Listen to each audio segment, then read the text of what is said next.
Tour junkies. The Valspar Championship is at Innisbrook Resort, the Copperhead course. We got the Snake Pit this week, Byron.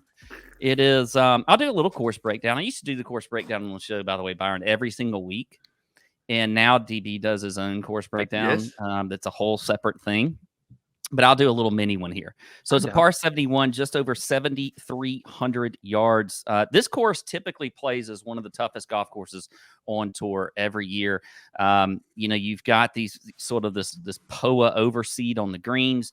You've also got the ryegrass overseed on the collars and fairways and the rough. So it looks good. It looks pretty, but the rough is definitely thick. They've gotten a lot of rain and a little bit cooler weather down there. So that's definitely provided for a thicker rough, which is what you really saw at Sawgrass last week. They had more rain. They've had that same kind of weather, which softened up the course a little bit. And that's one of the reasons we saw 20 under win the golf tournament. So I don't think you're going to see, I would expect this year to be a little closer to like when Sam Burns won back-to-back. I think that was like 17 under, as opposed to last year when Taylor Moore, I think, was like maybe 10 under. I had a note on that, but I can't remember. 10 under last year. I hit that bet, by the way. Taylor Moore was 50-1, and I hit that bet. That was right after hitting the Chris Kirk bet. So that's when the run really started. The thing started really going for me last year. So I feel good about the Valspar. Yeah. Yes. Look at that goal. There it is. Woo. There it is. So anyway, it's a good course. It's a test for sure, especially if you can't keep it in the fairway off the tee. So those are some things, and we'll get into some more stats here later, thanks to Bet the Number. Any thoughts that you might have though on the course, Byron?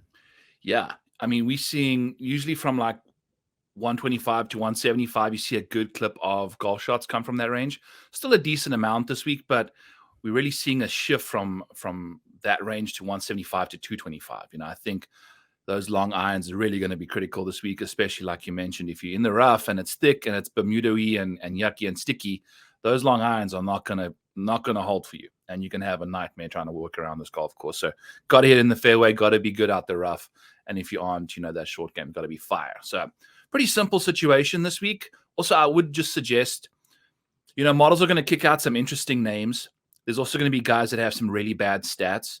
Go ahead and if you got a few minutes, research that specific golfer to see why, because there might have just been like Eric Cole, one really bad round where 6 approach shots kind of on this Florida swing can just completely ruin and nuke your last set of sample size. So make sure that it's not just repeated bad shots, but maybe just 1 or 2 water balls that really mess things up. You can kind of ignore those to a degree. Obviously, they're going to make a difference because you got to avoid the water. And if you're not doing that originally, that's going to be a problem. But just a nice way to kind of make sure that you aren't falling in the trap of like getting no context to your data.